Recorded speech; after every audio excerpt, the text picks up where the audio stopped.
donc avec plaisir que je donne le coup d'envoi de notre première table ronde. Merci d'être parmi les pionniers, d'être avec nous ce matin.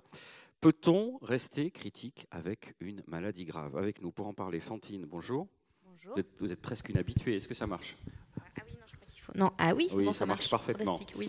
Je rappelle que vous êtes médecin généraliste, vulgarisatrice médicale, créatrice de la chaîne YouTube Fantine et Hippocrate. Tout à fait. Parfait. Nance Florence, bonjour. Bonjour. Vous êtes médecin néphrologue, docteur en physiologie et co-créateur de la chaîne de vulgarisation médicale Doc & Roll. Tout à fait. Et enfin, Natalia Troulier, bonjour. Bonjour. Vous êtes écrivaine et journaliste, spécialiste des gnoses, on m'a dit, c'est important, et des courants hétérodoxes chrétiens. Vous êtes bénévole sur la plateforme sosdiscernement.org. On va parler effectivement de ces maladies. Alors pour poser un petit peu le contexte, qu'est-ce qu'on entend par maladie grave? Fantine. C'est moi qui commence. Si vous voulez, donc ça peut être... Non, ça tombe sur vous. C'est comme la foudre. Non, bah, en fait, ce qui est compliqué, c'est que justement en préparant cette conférence, on s'est posé la question de savoir qu'est-ce qu'une maladie grave en fait, parce que la notion de gravité, elle est quand même toute relative. Est-ce que la gravité, c'est le fait que ça puisse être mortel, être létal? Est-ce que la gravité, c'est le handicap que ça procure? Et en fait, on s'est demandé si c'était pas plus intéressant de parler de maladies chroniques. Dans le sens où une maladie grave, on pense, je sais pas, dans la salle, vous avez peut-être tous pensé qu'on allait parler du cancer. Je peux pas lever la main ceux qu'on pensait qu'on allait parler du cancer. Oh, on avait des bons 2 tiers quand même. Et, mais pas que, en fait. C'est vrai.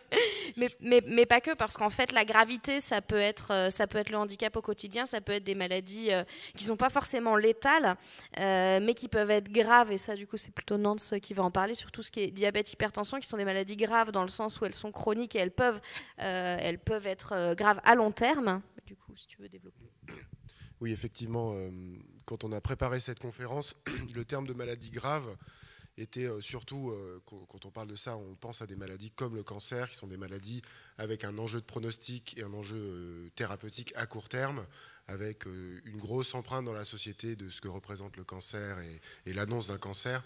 Mais en fait, il existe énormément de pathologies qui sont beaucoup plus courantes et qui finalement, dans leur approche, sont aussi des maladies graves, puisque pour la plupart, si on parle de diabète par exemple ou d'hypertension artérielle, ce sont des pathologies qui sont silencieuses pour la plupart, qui n'entraînent pas forcément ni de douleur ni de problématiques particulières quand elles évoluent. Et pourtant, il y a une nécessité de traitement qui est très forte. Et probablement que dans ces pathologies chroniques, qui peuvent devenir graves, puisque le diabète, l'hypertension sont des pathologies qui peuvent se terminer avec... pour l'hypertension par exemple des AVC ou alors des ruptures des gros vaisseaux du corps, une insuffisance rénale, enfin il y a énormément de problèmes avec l'hypertension qui n'est pas traitée. Et finalement, c'est probablement aussi là qu'il y a un vrai enjeu sur rester critique, puisque ces maladies n'étant pas des maladies douloureuses, qui sont parfois pendant de nombreuses années pas associées à un impact sur la vie de la personne, qu'elle soit... Il n'y a pas de handicap forcément à être diabétique pendant un certain temps. Alors on parle évidemment de diabète plutôt de type 2, c'est-à-dire un diabète qui se développe avec le mode de vie, et pas le diabète de type 1, qui est encore une fois grave aussi, mais qui est un peu différent. Et l'hypertension, voilà, c'est quelque chose de très pernicieux, puisque complètement silencieux. Et c'est probablement là, en tout cas dans les consultations médicales, où il faut qu'on mobilise l'esprit critique de nos patients, puisqu'il faut leur faire comprendre l'enjeu, parfois, de prendre des traitements alors qu'ils se sentent bien. Voilà. Natalia. Alors c'est vrai que quand Willy m'a proposé cette table ronde, je me suis posé la question, parce qu'il m'a dit, oui, toi qui as une sclérose en plaques, ce serait bien que tu sois sur cette table ronde. Ok. Et donc je me suis posé la question, est-ce que j'ai une maladie grave? C'est une excellente question. Parce qu'effectivement, c'est une maladie qui ne met pas en jeu mon pronostic vital. Ça gratte, je crois, 3 ou 4 années d'espérance de vie, parce que, voilà, mais c'est en train d'évoluer, parce qu'il y a des molécules assez géniales qui sont en train d'arriver. En fait, oui, ça empoisonne la vie au quotidien. Et encore, ça dépend des symptômes qu'on a, parce que chacun sa cèpe, j'ai envie de dire. Moi, je parlerais en fait de maladies qui se soignent mais ne se guérissent pas. Ce qui est en fait la maladie chronique, hein, finalement. Et ce sont, je trouve, parce que du coup j'ai fait ma petite enquête, parce que je me suis retrouvé face. Moi, je suis d'un milieu, si vous voulez, où finalement, voilà, mon père était rhumato, la médecine, ça va de soi. Hein. Je me suis retrouvée face à des propositions tout à coup assez étranges, où on me proposait finalement d'entrer dans un monde que je ne connaissais pas à ce moment-là, qui était le monde des médecines alternatives. Et donc en menant ma petite enquête, je me suis rendu compte qu'en fait, plus encore que pour les maladies type cancer, type maladie de Charcot, etc., il y avait ces propositions-là qui étaient présentes, et effectivement, pour le diabète, pour l'hypertension, pour la sclérose en plaques. Il y a un foisonnement de propositions alternatives qui sont dangereuses pour les patients. Alors quand on souffre d'une maladie grave / chronique, parce que vous avez effectivement défini le contexte, on est d'abord il y a un retentissement sur sa vie, même si certaines, vous l'avez dit, sont plus pernicieuses, mais d'autres sont plus évidentes. Donc on doit gérer tout un flux de nouvelles informations, un influx émotionnel. Est-ce que c'est à ce moment-là où justement on risque d'être perméable à d'autres influences et se dire, surtout s'il y a il faut qu'il y ait une écoute du corps médical dit traditionnel qui soit à la hauteur, parce que derrière il peut y avoir des tentations. Oui, bah ça c'est ça pour le coup en tant que médecin généraliste, en fait c'est la zone charnière, c'est le moment de l'annonce de la maladie en fait. C'est peut-être un des seuls trucs sur lequel les médecins généralistes ont des cours de communication, c'est-à-dire 2 heures dans leur formation entière. C'est déjà bien. Et en fait, c'est vraiment ce moment-là où je dirais, on a des règles en fait à respecter quand on annonce une, enfin oui, ça s'appelle annonce d'une maladie grave, mais c'est pareil pour une maladie chronique. Quand on annonce à quelqu'un qu'il a un diabète, moi j'ai fait une annonce d'infection à VIH il y a 2 semaines. C'est pas un truc qu'on fait dans le couloir en mode ah au fait votre sérologie est positive monsieur.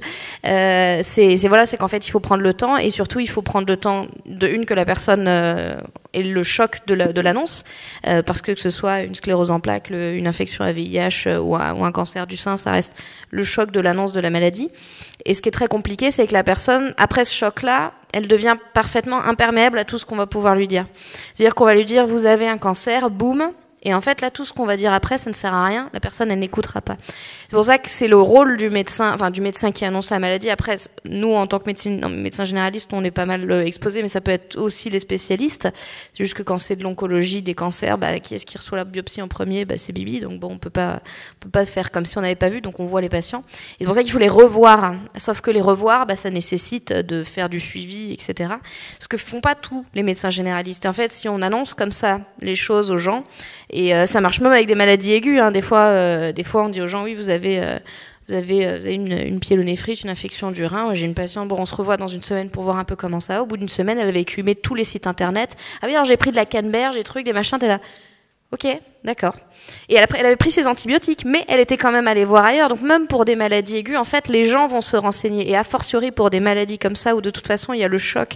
Et quoi qu'on dise après, ils n'écoutent pas. On sait que une fois qu'ils auront intégré l'information que, ok, j'ai une maladie dont on va pas se débarrasser tout de suite, va falloir que je trouve un moyen de vivre, enfin pas forcément de vivre avec, mais en tout cas de m'occuper de ça.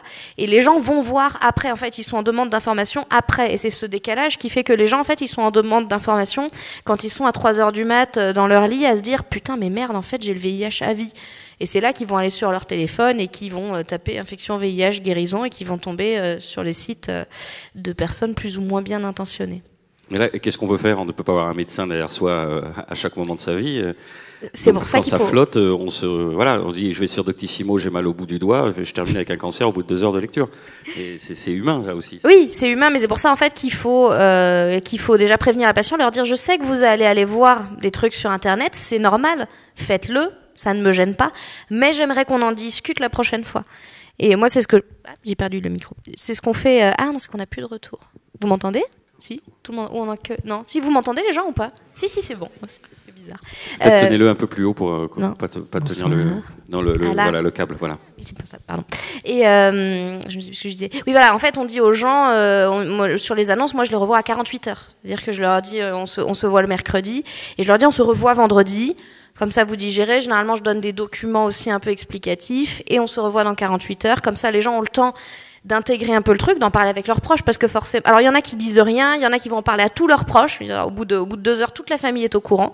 Et en fait, chaque personne va gérer ça. C'est une façon de se libérer, là aussi, de ce trop-plein de stress et d'anxiété. C'est ça. Et donc, de les revoir 48 heures après, en fait, ça permet aux gens de dire, bon, alors, j'ai lu sur Internet que... Voilà. Et puis, en fait, on passe 1 heure à faire, oui, mais pas exactement. Et à répondre aux questions, en fait, qui vont venir après. Alors, au-delà de ce choc initial, est-ce qu'on est rendu quelque part, à un moment donné, à une forme de raison, de se dire, une fois qu'on a consulté ce maelstrom d'informations, ce gloubi-boulga, on se dit, bon, je pose les choses, est-ce que la rationalité revient, ou on reste quand même la plupart du temps, les patients, dans cette émotion et ont du mal à trier le bon grain de livret? Peut-être Nance, de votre côté, en tant que spécialiste. Alors vous êtes en 2e ligne, mais il y a quand même des... Alors, oui, pas forcément. Alors, pour ce qui vient d'être dit, en fait, la mobilisation de l'esprit critique, et en tout cas la mobilisation du patient dans son cheminement par rapport aux connaissances sur la maladie, elle peut le faire de différentes façons. Quand on va parler de maladie grave ou de maladie chronique, il y a différentes façons de rentrer dans la chronicité. Ça peut se faire d'emblée par un événement grave, aigu, qui nécessite des soins, qui nécessite une présence médicale immédiate. Et dans ce temps-là, effectivement, il y a une lourdeur médicale qui fait que ce cheminement critique, ce cheminement vers la maladie n'est pas fait parce qu'il y a une urgence vitale, par exemple. Et donc, dans ce cas-là, le patient, une fois qu'il va sortir de cette urgence vitale, il va essayer de combler les trous de ce qui lui est arrivé, pourquoi il en est là. Et probablement que c'est nous, à ce moment-là, où on ne doit pas laisser trop de place aux doutes et aux questions qui n'ont pas de réponse. Et à l'inverse, le patient peut rentrer dans une maladie grave ou chronique par, on va dire, un cheminement beaucoup plus doux et lent. Et là, effectivement, l'enjeu est de bien poser chaque étape avec lui de sa maladie, du diagnostic. Alors, quand on va parler évidemment de cancer, l'annonce du cancer est quelque chose qui est aujourd'hui extrêmement codifié. Il y a une façon d'annoncer le cancer qui est bien écrite dans les documents qui sont proposés par l'HAS. Et il y a des façons, il y a surtout des façons de ne pas annoncer le cancer, donc ça c'est sûr. Mais en fait, le cancer, moi quand j'annonce une insuffisance rénale chronique avec une nécessité de dialyse à court-moyen terme, je suis comme dans une forme d'annonce de cancer parce que, déjà, les gens ont une représentation extrêmement négative de la dialyse. Je ne peux pas leur donner tort sur certains points, mais ça ampute vraiment énormément votre quotidien. Mais l'idée, c'est vraiment, parfois, il est surtout urgent de ne pas vouloir donner trop d'informations, même si la pathologie est sévère, même si j'ai des patients, par exemple, où je sais qu'il va falloir qu'ils rentrent en dialyse dans les 3 ou 4 prochains mois. Le temps de la première consultation n'est pas le temps de leur exposer l'ensemble de la prise en charge médicale. À l'inverse, quand je faisais encore des gardes en réanimation médicale, quand on reçoit un patient qui a une infection pulmonaire sévère, qui nécessite par exemple d'être mis sous ventilation mécanique et donc d'être endormi, là, on n'a pas 48 heures pour lui dire « on va vous endormir dans... » Voilà. En fait, parfois, la décision, elle doit se prendre immédiatement. Et on a un court laps de temps pour quand même prévenir la personne, parce qu'on est quand même obligé de lui dire ce qu'on va faire. Et je trouve que moi, personnellement, dans mon expérience, ces patients-là, c'est probablement ceux qui sont le plus négligés. Ces patients qui sortent d'un événement grave, parfois avec des séquelles, donc qui vont rester en fait dans la maladie et qui vont devoir avoir des informations, et qui ont vraiment besoin de donner du sens à ce qui s'est passé dans une période de leur vie où ils n'avaient plus du tout le contrôle. Et à ce moment-là, notre rôle, le rôle en tout cas du personnel soignant et du médecin, ça va être d'essayer de lui redonner du sens. Les patients parfois ont souvent aussi l'impression, dans les maladies graves, ou quelle que soit la maladie, qu'il faut donner du sens, essayer d'emboîter les pièces du puzzle pour essayer de comprendre pourquoi à ce moment-là ils ont eu cette maladie. Et en fait, parfois, il n'y a pas de réponse. En fait, il y a des maladies, il y a des gens en bonne santé, il y a des gens malades. Et c'est aussi vrai dans le règne animal. Il y a des animaux en bonne santé, il y a des animaux qui ont des maladies. C'est un processus naturel qui ne s'explique pas forcément par quelque chose de rationnel. Et ce besoin de remplir les cases après une maladie grave, aiguë, ou de remplir les cases pour savoir pourquoi je suis malade. Donc là, c'est le point, c'est le moment sensible, c'est le moment charnière où on peut être aussi... on n'est pas à l'abri d'influences extérieures pour avoir des réponses. Mais c'est bien, alors je finis juste en disant... C'est bien quand même de laisser ce temps de cheminement et de confrontation avec l'information aujourd'hui. Les patients, ils ont besoin parce que c'est important pour eux d'aller voir ce qui se dit sur leur pathologie. Et pour la plupart, même la grande majorité, quand on va les revoir, ils vont confronter ce qu'ils sont allés voir à notre jugement. Et c'est là justement l'enjeu de la relation avec le médecin. Natalia, sur votre retour d'expérience par rapport à ce que vient de dire Nance. C'est exactement ça. Moi, ce qui m'a trotté dans la tête, enfin qui m'a obsédé pendant des mois et des mois, c'est le fait que la première poussée identifiée, parce qu'en fait il y en a eu d'autres qui n'ont pas été identifiées comme telles.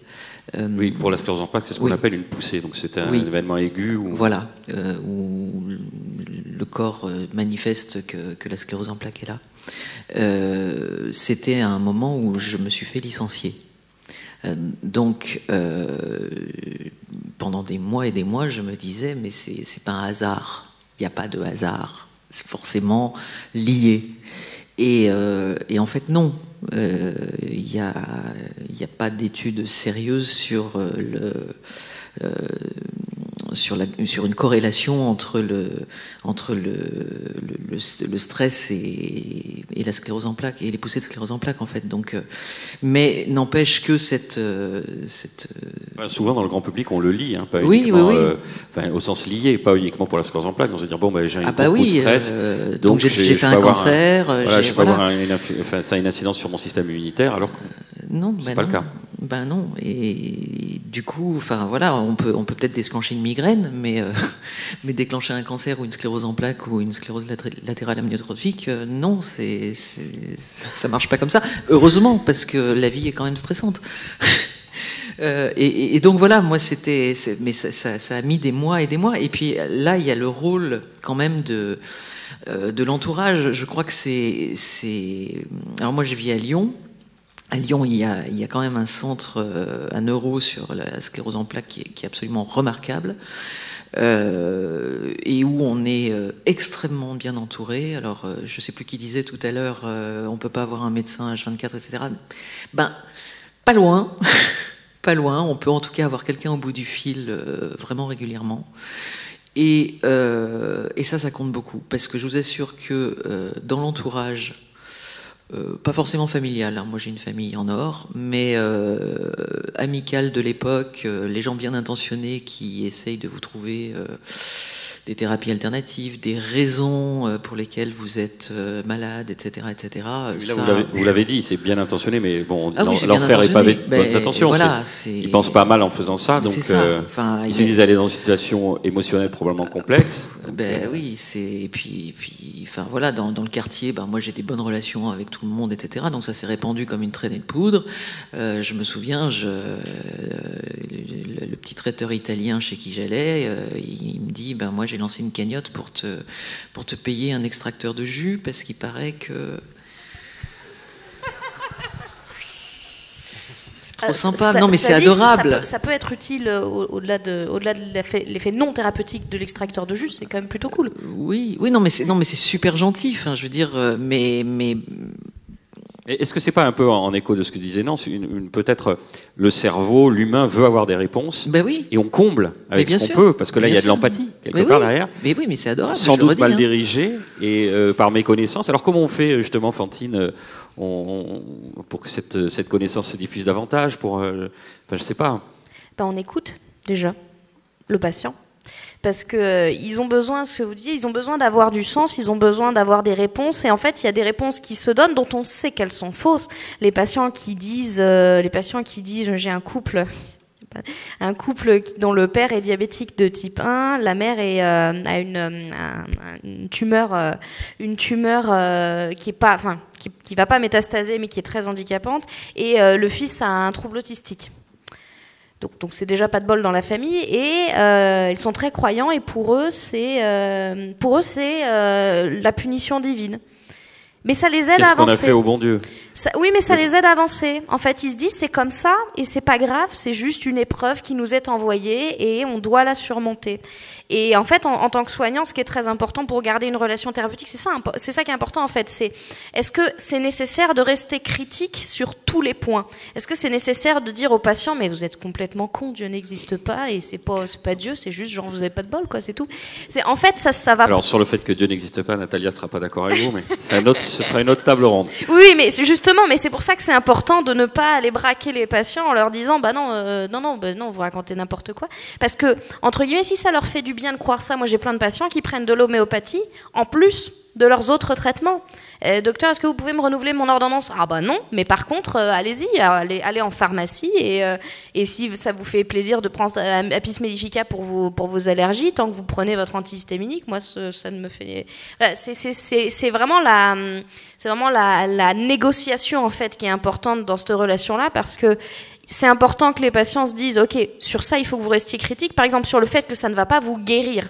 Moi, j'insiste beaucoup là-dessus. Je dis aux gens, vous voulez avoir accès à des thérapies alternatives, il n'y a pas de souci, mais il faut qu'on soit bien d'accord tous les deux sur le fait que ça ne va pas vous guérir. Oui, mais ça me fait du bien. Ah ben si ça vous fait du bien, en fait, est-ce que c'est vraiment grave que ces personnes-là aient ces croyances si elles sont dans l'optique que ça leur fait uniquement du bien? Moi, j'ai tendance à dire que c'est pas si gênant. Non, vous êtes d'accord ?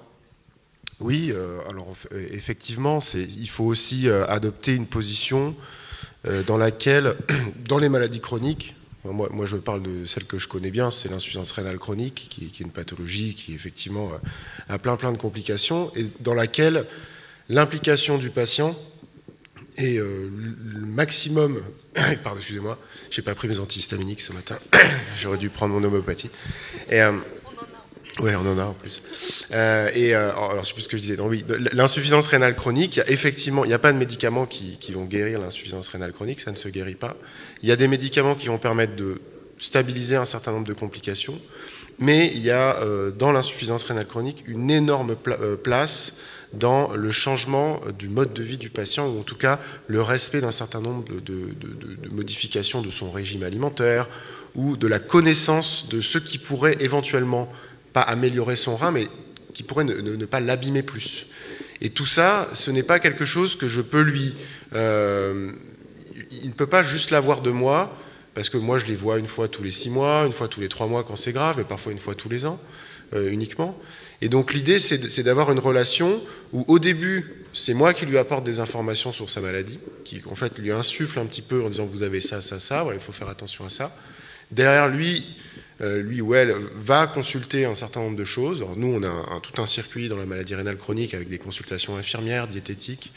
Et en fait, l'idée, c'est de construire avec le patient une relation dans laquelle il a les informations, il sait quoi faire, il sait comment qu'il ne doit pas manger trop de sel, limiter son apport en protéines, ces choses-là. Il a identifié les aliments dans son mode de vie à lui, pas ce que je lui ai dit moi, parce que moi quand je leur dis il faut manger moins de sel, donc il ne faut pas manger de saucisson, machin, je pourrais leur dire ça, mais par exemple si je suis face à un patient qui ne mange pas de porc, si je lui dis arrêtez de manger du saucisson, il va dire ouais cool quoi, super, allez donc. Et donc en fait l'idée c'est vraiment de donner les clés au patient pour qu'il s'approprie sa maladie à lui. Et il y a des maladies chroniques dans lesquelles l'intervention médicale est plus nécessaire.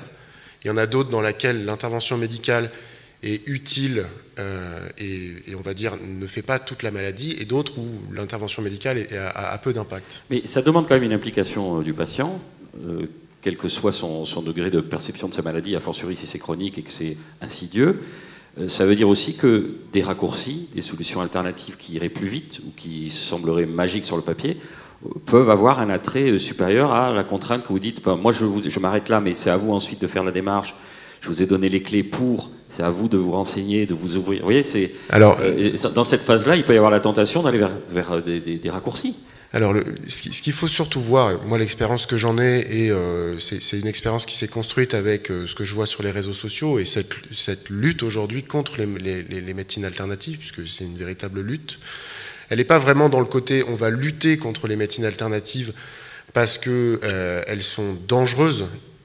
On va dire, l'homéopathie n'est pas dangereuse, c'est pas dangereux. Mais on va lutter contre la position de certaines personnes qui vont s'approprier ces médecines alternatives. Pour faire du business qui soit du business financier ou du business simplement d'emprise mentale sur les gens, parce que c'est des gourous, parce que voilà. Et donc c'est surtout ça contre lequel on veut lutter. Et on ne luttera pas forcément. Et aujourd'hui, si on veut lutter contre entre guillemets, cet ennemi, on ne va pas l'éradiquer. On n'éradiquera pas les médecines alternatives parce qu'elles étaient probablement là avant la médecine moderne, et donc elles vont persister parce qu'elles apportent un certain nombre de réponses dans les maladies chroniques.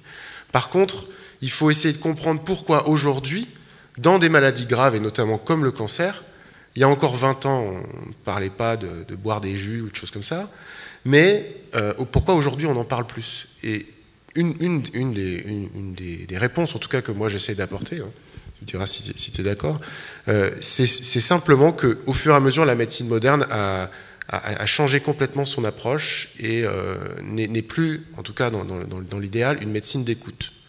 En fait, on est là et on vient chercher des choses chez le médecin. Et tout ce temps d'écoute sur l'intégration de la maladie dans mon quotidien à moi, parce que c'est moi qui suis malade. Dans ma vie, voilà, en fait, ça, j'arrive pas à le dire au médecin, j'en arrive pas à parler de ça. Et ça, les gens, ils vont le chercher chez leur naturopathe, parce qu'il va prendre 1 heure, il va prendre 80 €, mais il va prendre 1 heure, et ils vont discuter pendant un certain temps. Et c'est ça dont ils ont besoin. C'est le prolongement de la table ronde qu'on avait fait l'année dernière, Fantine. Alors ça, juste sur le côté changement de paradigme, je ne suis pas tout à fait d'accord, dans le sens où, avant le paradigme dans lequel mes enseignants de stage ont été biberonnés, on va dire, c'est plutôt le paradigme un peu paternaliste du médecin qui donne la solution. Vous avez le diabète, vous allez prendre ce médicament et vous allez arrêter de manger des viennoiseries.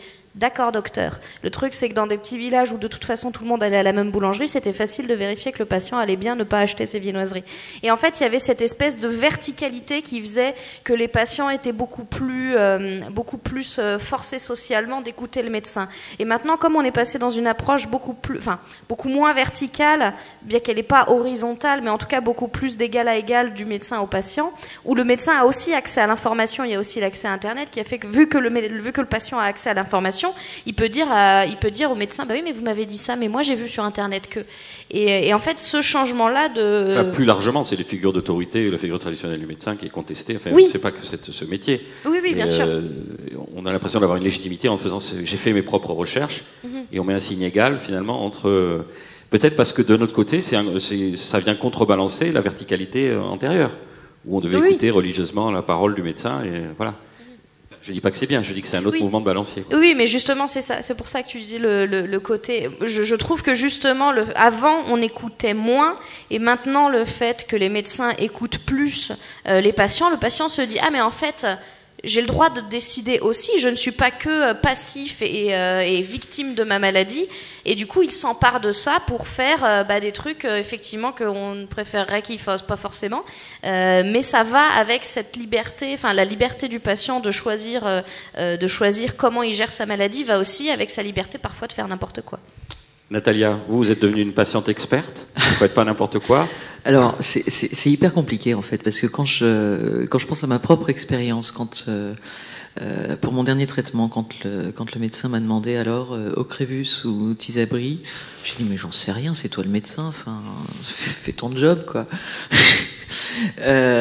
Par contre, quand le neurologue de ma dernière qui est autiste et épileptique a choisi un traitement anti-épileptique sur lequel je m'étais renseigné et que je me suis dit mais qu'est-ce qu'il fout. Voilà. Là on a les deux cas, alors parfait. Deux cas voilà, où je me suis dit, enfin vraiment ça va pas du tout. Je me suis renseigné, mais qu'est-ce qu'il est en train de faire? Et effectivement, j'avais raison. Voilà. Mais c'est très ambivalent en fait. Tout dépend de la charge affective qu'on met. Ça veut dire que là vous avez fait une suspension temporaire de votre esprit critique. Non, mais en fait, pour ce qui est de ma propre maladie, je m'en remets vraiment à la médecine. Pour ce qui est de mes enfants, je suis un dragon. Voilà. Alors Nance, comment on peut expliquer cette dichotomie là? Alors déjà sur l'évolution, effectivement, donc on parlait de paradigme, effectivement il y a toujours cette position, il y a moins ce paternalisme. Après ce qu'il faut prendre en considération, c'est aussi que depuis on va dire une trentaine ou quarantaine d'années, il y a un certain nombre de scandales sanitaires, il faut le dire, qui ont émaillé un petit peu la confiance des gens dans la médecine et où le truc s'est craquelé en disant « Ah mais attendez, ça veut dire que moi, mon médecin, il m'a prescrit ce médicament pendant 20 ans. » Et je ne l'ai pas questionné parce qu'en fait, je lui faisais confiance. Et en fait, je me retrouve avec la pathologie. Et donc ça, c'est un poids important à identifier aussi dans notre approche des pathologies. Moi, j'ai un patient qui venait d'être transplanté rénal. On lui a mis un traitement antibiotique par fluoroquinolone parce que c'était indiqué. Il m'a dit, mais attendez, vous avez lu le truc de la NSM là, sur les fluoroquinolones? Vous me mettez ça? Moi, j'en veux pas. Hein. Et donc là, c'est aussi en dire, bah, oui, c'est vrai, vous avez raison, il y a quelque chose qui est sorti. Ce médicament a un certain nombre d'effets secondaires qu'a rappelé la NSM. Par contre, il a aussi un certain nombre d'effets positifs, notamment de ne pas perdre votre greffon par une infection que vous avez actuellement. Donc, en fait, il y a une mise en perspective des informations aussi, en rappelant que certes, il y a eu des problématiques, mais il y a quand même toujours aussi une réflexion et une intégration de plein de choses. Après, dans le cas de Natalia, c'est assez, on va dire, bon, pour ses enfants, effectivement, on est probablement plus regardant parce qu'on a ce côté de parentalité, on en est un peu responsable, et souvent, on met souvent sa santé de côté pour celle de ses enfants, ça on le voit beaucoup aussi. Et bon, c'est comment dire, il faut bien se dire qu'effectivement, parfois, par exemple sur une pathologie comme la sclérose en plaques, par exemple, quand on a eu des traitements qui fonctionnaient et qui ont permis de stabiliser la maladie, quand le médecin nous dit bon, bah, j'hésite entre ces deux-là, bon, et que finalement jusqu'à maintenant la relation s'est bien passée et ça a toujours été plutôt fluide. Bah, effectivement, on dit bon, j'en sais rien, moi. Enfin, je m'en fous, moi. Tant que ça continue comme ça, c'est bon, quoi. Voilà, c'est une relation interpersonnelle qui s'est construite avec le temps. Oui. Donc une confiance aussi mutuelle. Donc peut-être plus largement et donner pour ouvrir sur cette fin de débat. Quelle est votre responsabilité? Comment vous faites finalement une prise en charge globale, un soutien émotionnel, un soutien social pour justement permettre le maintien de cette pensée critique, de cette lucidité.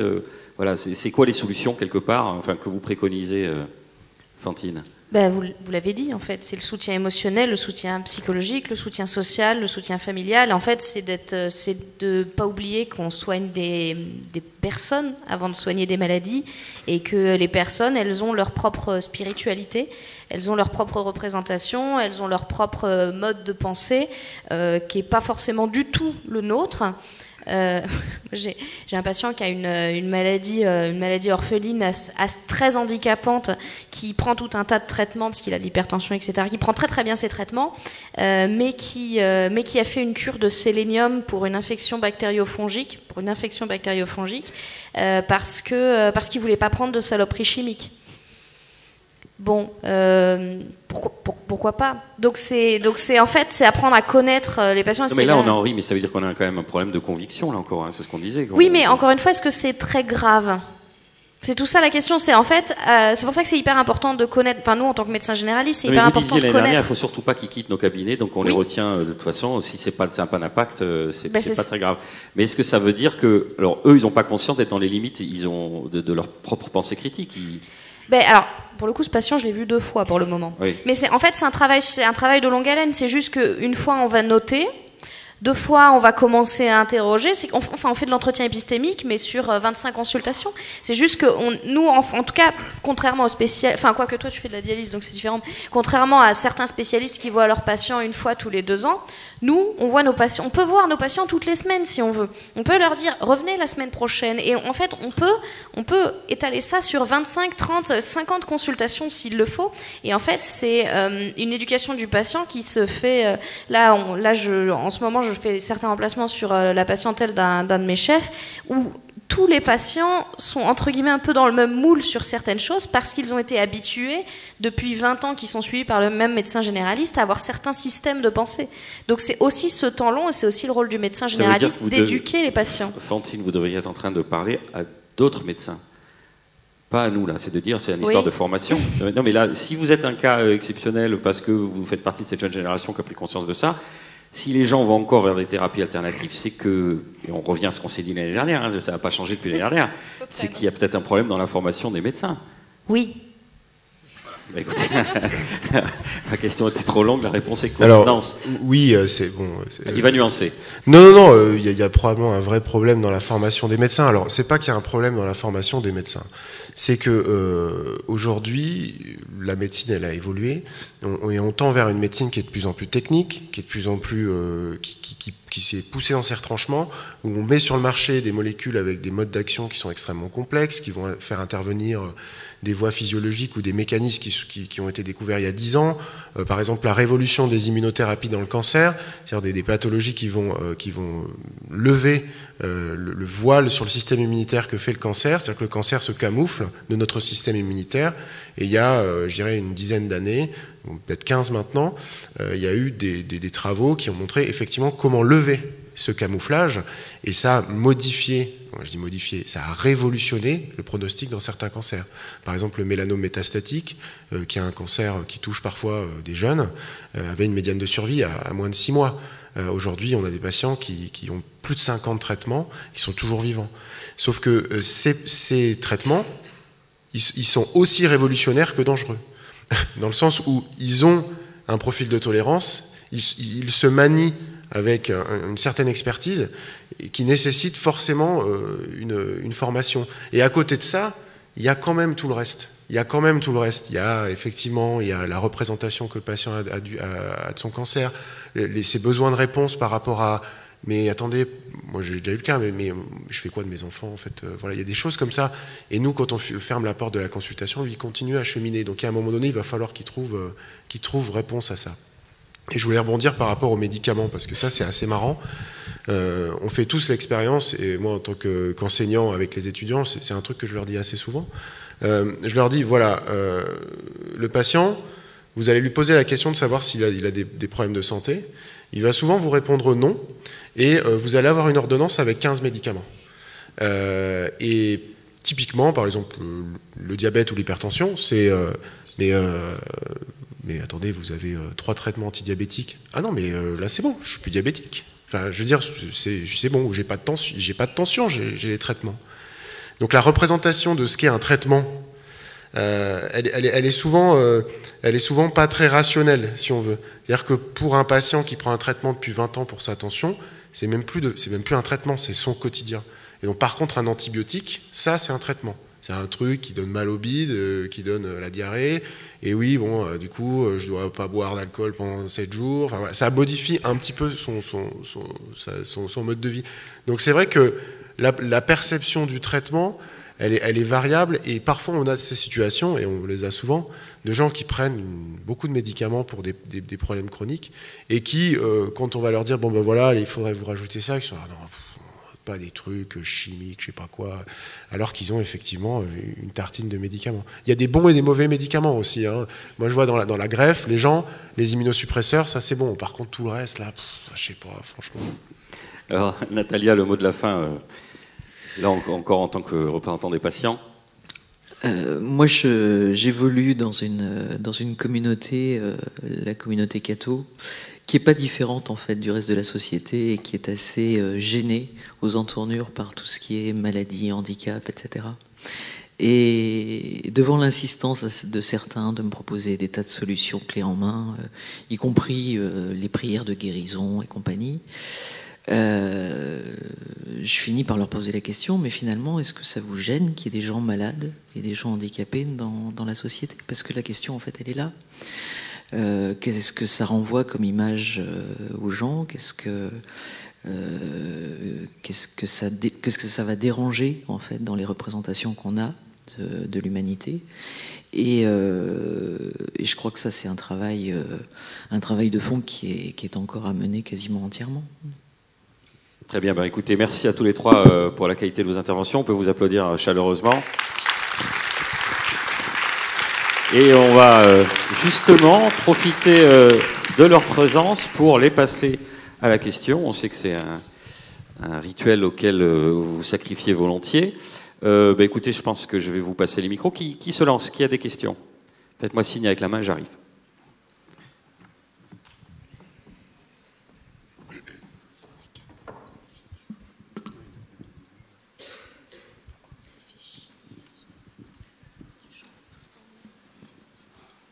bonjour. Si c'est une question aux médecins, là. Si vous avez un patient ou une patiente qui vous demande, qui vous dit qu'il a une pathologie pas forcément grave, mais, ou une pathologie chronique potentiellement grave, et qui dit bon ben je vais aller voir par exemple un Lyme doctor. Est-ce que vous essayez d'en dissuader ou pas? Alors moi j'ai déjà eu le cas, alors pas de Lyme doctor, mais de gens qui m'ont parlé par exemple de la médecine quantique ou des trucs comme ça pour les sortir de la dialyse par exemple. Et l'attitude que j'ai, c'est absolument pas une attitude de dire ah mais vous allez pas voir ça, c'est charlatan, c'est voilà. Pardon, je croyais que vous vouliez préciser quelque chose. Oui. Allez-y. L'idée c'est quand même que les Lyme doctors en général donnent des antibiothérapies prolongées. Ouais. Et assez invalidantes et qui peuvent même majorer la problématique des patients. Eh ben, c'est plus sur cette approche-là que j'essaie de faire travailler les patients. S'ils ont cheminé, alors que je les suis, ou alors qu'ils sont dans une démarche de prise en charge, et qu'ils ont fait ce cheminement d'aller voir un autre praticien, c'est qu'il y avait probablement quelque chose qui n'était pas résolu dans la prise en charge qu'on leur proposait. Et l'idée, c'est finalement moi, ce que je fais, c'est leur dire ah d'accord, vous allez voir ces gens, donc est-ce que vous les connaissez, vous avez du contexte, moi je ne sais pas ce que c'est, donc dites-moi ce que c'est, je ne connais pas cette pratique, donc je n'ai pas de jugement sur cette pratique, mais vous, est-ce que vous savez ce que c'est? Et souvent les gens ont une représentation assez, on va dire, parcellaire, ou en tout cas superficielle de cette thérapie. On leur a dit, il faut que tu ailles voir ça, c'est nouveau, c'est super, ou en tout cas moi ça a marché, c'est la tante de ma belle-sœur, donc c'est nickel. Et finalement, moi, je les ramène avec des choses assez factuelles qui les concernent, en disant d'accord, vous allez avoir ça, et c'est quoi? Ouais, c'est des médicaments. Je dis attendez, on est ensemble, là, on a Internet, on va voir ce que c'est. Et je dis donc là, c'est des antibiotiques. Je fais, vous savez, celui-là, je dis vous faites comme vous voulez, hein. Mais moi, je vous dis juste, par exemple, cet antibiotique, si vous le prenez pendant 6 mois, il y a quand même un certain nombre d'intérêts, mais il y a aussi des risques. Vous risquez d'être hospitalisé, peut-être que ça va faire émerger des bactéries. Enfin, voilà. Moi, je leur donne les informations médicales en balance, en disant maintenant, vous avez les informations, on en a discuté, vous faites ce que vous voulez. Vous faites ce que vous voulez. Et l'idée, c'est pas de leur donner une leçon en leur disant non, mais attendez, mais pas, non, d'aller voir ça. Et systématiquement, je ne sais pas s'il y a 100% de réussite, mais en tout cas, les gens vont cheminer en disant bon, je me suis pas fait envoyer bouler déjà, parce que souvent quand ils disent ça, il y a un petit côté on va voir ce qu'il me dit, on va voir si je cherche la bagarre. Et du coup, en fait, quand on les apaise et qu'on leur dit non, mais il n'y a pas de souci, on discute. J'ai eu un patient pareil qui m'a dit je suis allé voir un énergiseur, je sais pas quoi, il lui a fait toute une liste de trucs il était en insuffisance rénale très avancée. Et j'ai dit ah ouais, montrez-moi la liste, pas de souci. Donc on regarde la liste, je dis bon ça c'est des plantes visiblement, ça je sais pas ce que c'est, je regarde et je dis ah non, alors ça par contre dedans il y a un truc avec votre insuffisance rénale, moi je le prendrai pas, je lui explique pourquoi. Et il dit bon le reste ça me pose pas de souci, donc écoutez vous pouvez prendre le reste, mais ça bon moi je pense que avec ce que vous avez particulièrement je le prendrai pas. Et la consultation d'après, il revient me voir, il me fait j'ai pas pris le truc là parce que bon si ça c'est pas avec insuffisance rénale, je me dis que en fait il sait pas vraiment ce que j'ai le monsieur là, donc j'ai pas confiance. Moi je fais comme ça. Alors je sais pas si c'est la bonne façon de faire, mais pour l'instant j'ai l'impression que ça on garde la confiance et surtout je permets aux patients de me dire ces choses-là. Parce qu'en fait s'il veut le faire, il le fera. Mais par contre si je suis au courant et qu'on peut en discuter, c'est mieux. Donc on ferme pas la porte à tout ça. À titre personnel, moi je suis pas contre ces thérapies, dans le sens où je pense qu'elles ne servent à rien sur le plan médical pour la plupart, mais voilà, quand on discute avec les patients, c'est pas une position que je leur donne, ou alors je vais leur donner plus tard en disant moi à titre personnel je pense que il n'y a pas d'études qui montrent que ça marche, mais voilà, ça sort pas de là quoi. Non, je n'ai pas grand-chose à rajouter sur le côté pathologie chronique, mais ce qui est important... deux choses. La première, c'est que le fait d'avoir cette attitude-là, ça permet aux gens de le dire, parce que la plupart des patients qui vont voir des thérapeutes alternatifs ne le disent pas à leur médecin généraliste, et encore moins aux spécialistes, d'ailleurs. C'est-à-dire que généralement, le généraliste le connaissent depuis 20 ans, mais même des fois, des patients qu'on connaît depuis 20 ans nous sortent des trucs, ça fait 25 ans qu'on le suit. Ah oui, mais du coup, mon énergéticien Pardon ? Ça fait combien de temps que vous le voyez ? Ah bah 15 ans. Et toi, ah d'accord. Donc première nouvelle. Donc il y a des choses, des fois en fait, les gens, soit ils ont peur, soit ils ont honte, soit ils ont peur effectivement de se faire bouler, soit ils voient pas forcément le rappeur, parce que pour eux c'est deux choses différentes. Il y a le côté spirituel avec l'énergéticien, il y a le côté médical avec le médecin. Donc ça c'est la première chose, c'est qu'en fait ce qui est important c'est que les patients nous le disent, pour qu'on voit quelles sont leurs représentations vis-à-vis de ça. Et la deuxième chose, c'est la dichotomie par rapport aux maladies aiguës, parce que là où pour les maladies chroniques, j'ai exactement la même position que Nance. Pour les maladies aiguës, ce qui est marrant, c'est que la plupart du temps, les gens disent « Ah oui, alors il y avait ça aussi, j'avais vu, pour le reflux, il y a le machin, là, le truc en homéopathie, vous en pensez quoi ?» Et alors généralement, moi je réponds pas, je me contente de faire... Et généralement, ils me disent « Ah ouais, je m'en doutais que c'était pas de la... Non, ouais, bon, ouais, non, mais j'ai bien fait, je l'ai pas pris. » En fait, généralement, pour les maladies aiguës, en fait, généralement, les patients savent déjà que c'est... Bon, que c'est pas très utile. Ils se disent, dans le doute, on va essayer, mais c'est pas du tout les mêmes représentations pour les pathologies chroniques. C'est vraiment intéressant de voir que alors, ça peut être les mêmes produits pour les mêmes indications, mais dans le cas d'une maladie chronique, les gens vont beaucoup plus se renseigner, regarder les avis, alors que le truc aigu, ils vont le voir en pharmacie, ils vont se dire, bof. Et puis le meilleur exemple, c'est pour les vitamines. C'est ah ouais, je suis fatiguée, docteur, machin, je sais pas ce que j'ai, tout ça. On fait une prise de sang. Voilà. Puis ils disent, ouais, j'ai pris des vitamines, mais bon. Et puis je leur dis, du coup, ça. Il me dit, bah ça m'a rien fait, mais ça sert à quelque chose. Je lui dis, bah ah ouais, je m'en doutais. Ils l'ont quand même acheté, mais bon, ils demandent quand même confirmation. Et si je peux juste rajouter par rapport à ce que tu disais sur le médecin, on dit pas tout à son médecin. Moi, dans ma pratique, c'est assez décrit, le premier facteur d'hypertension artérielle résistante, c'est-à-dire une hypertension artérielle résistante, c'est une hypertension qui résiste au traitement médicamenteux et à l'adaptation du mode de vie du patient. Eh bien, dans la plupart des cas, la première cause d'hypertension artérielle résistante, c'est la non-prise du traitement. C'est-à-dire que moi, des fois, je récupère des patients en consultation que je vois pour la première fois pour hypertension artérielle résistante. On l'adresse au néphrologue. Bon, si vous ne voyez pas le rapport, je vous expliquerai plus tard. Mais globalement, moi, je vois le traitement. Il y a 7 traitements antihypertenseurs. Et en fait, la première chose à demander aux patients, c'est vous les prenez, vos traitements ? Et puis, bon, si on les demande comme ça, si le patient arrive, on dit bon... Dans 80% des cas, les hypertensions résistantes, c'est les patients ne prennent pas leur traitement. Vous prenez votre traitement ? Bon, là, clairement, le patient va dire bah, bien sûr, je prends mon traitement, pourquoi vous m'agressez comme ça ? Et finalement, quand on commence à discuter un peu en disant ah, bon, ouais, vous avez une HTA sévère et tout, effectivement, très bien, je vois que vous avez tous ces médicaments. Et puis, qu'on va questionner à l'envers en disant mais alors ces médicaments, tous ces médicaments pour la tension, ça va quand même vous faire quelque chose. Vous avez les effets secondaires. Alors il y a certains chez les hommes, on va dire est-ce que vous avez des troubles érectiles parce qu'il y en a plein qui donnent ça. Et finalement, quand on commence à aller là-dessus et qu'on commence à dire aux patients effectivement je comprends éventuellement pourquoi vous les prendriez pas et qu'on lui pose la question après qu'il est dans une relation où il dit ok, il dit non mais celui-là je le prends pas. Celui-là non plus, je le prends pas. Et puis celui-là non plus, je le prends pas. Et du coup, en fait, on se retrouve à dire, bah, écoutez, déjà, on va les enlever de votre ordonnance, vous les prenez pas, ça sert à rien. Et on va repartir de là. On va repartir de qu'est-ce que vous prenez. Il n'y a pas de jugement. Le problème, on est là pour vous aider, donc il n'y a pas de jugement. Vous prenez quoi ? Je prends ça. Ok, bon, ben, vous prenez ça. Très bien. Donc on repart de là. Et puis, on va essayer de travailler avec ce seul médicament que vous prenez. Et on repart de là.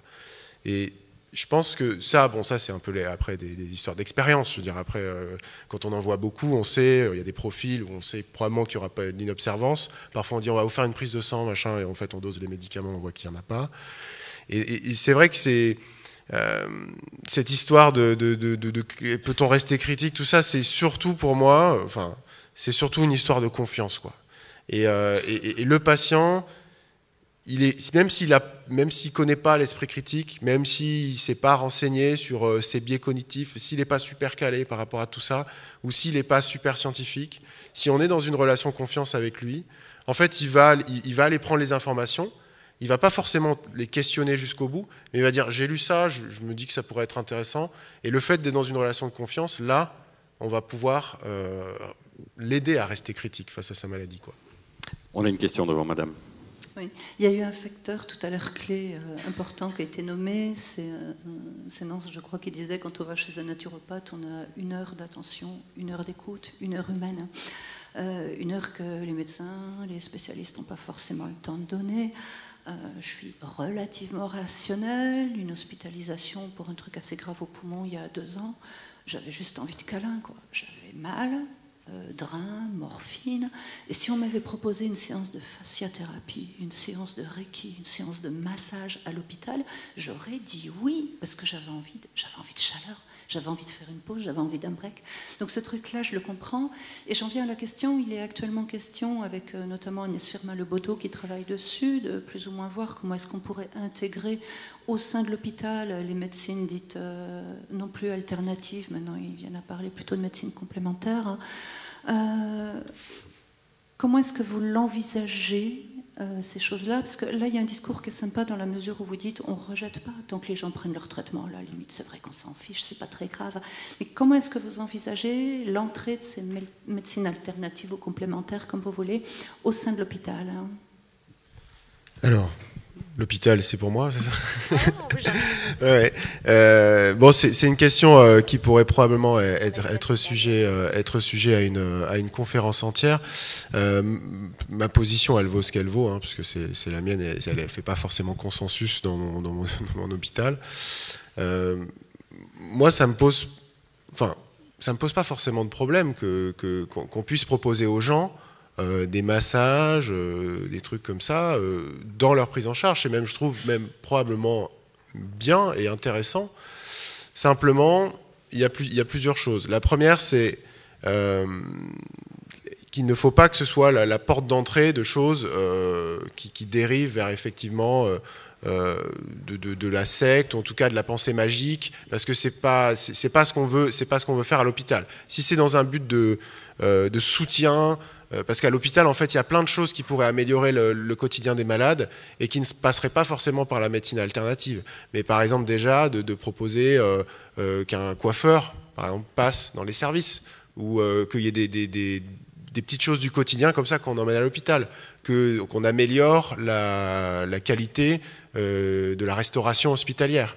Parce que, bon, voilà, nous, on mange la même chose que les patients, voilà, on milite pour que ce soit mieux. Et quand on dit aux gens, allez, il faut reprendre des forces, là, il faut manger, là, et que c'est un poisson qui ressemble à une éponge, bon, bah, c'est vrai que c'est pas terrible, quoi. Et donc, sur le principe, pourquoi pas, mais avant de se poser ces questions-là, si on amène du Reiki et des huiles essentielles dans un service où il n'y a pas le temps déjà de prendre en charge les patients comme il faut, où les gens ne sont pas humanisés par leur prise en charge, réhumanisés par leur prise en charge, moi je me dis, peut-être qu'on a déjà du boulot à faire par rapport à ça, parce que vous disiez extrêmement révélateur. En fait, vous aviez besoin, entre guillemets, de câlins, ou que quelqu'un vienne, s'assoie dans votre chambre. Moi, je le fais parfois, c'est pas tout le temps, je n'ai pas non plus toujours le temps de le faire, mais m'asseoir avec le patient, et on discute. On commence à parler de sa maladie, on parle d'autre chose, on revient. Et donc, quand on a le temps de faire ça, effectivement, c'est un temps qui est intéressant pour nous deux. Hein. Enfin, je veux dire, il n'y a pas que pour lui. C'est aussi intéressant de discuter avec les gens. Et donc, peut-être qu'avant d'introduire, et ça, c'est vraiment mon avis, hein, avant d'introduire des médecines complémentaires à l'hôpital, essayons de faire que la médecine que l'on y pratique soit déjà réhumanisée par des petites choses du quotidien. Et après, si ça ne suffit pas et qu'il y a vraiment la place pour ça, eh ben on le fera avec un cadre très, très spécifique, en contrôlant effectivement les tenants et les aboutissants. On va prendre très très rapidement une dernière question. On a une petite minute avant de... Natalia, est-ce que tu as eu ton extracteur? Non, j'ai décliné, j'ai dit que vraiment j'en avais déjà un et que c'était pas la peine. J'ai dû aller me confesser du coup après. Merci Guy. Non, juste pour rebondir sur ce que disait Nance, moi je suis un peu une ayatollah sur ces questions. Enfin, je veux dire, les propositions de Reiki, de machin, de trucs, on les a partout. Enfin, moi, depuis que j'ai la sclérose en plaques, Facebook n'arrête pas de me proposer des trucs, alors que, enfin, il me propose même pas le rec. Enfin, ça va pas, quoi. Donc non, parce que en fait, rien n'est rationnel dans la maladie quand on est malade. Mais même quand on a une gastro, hein, qui n'a jamais pensé à Ebola quand il avait une gastro?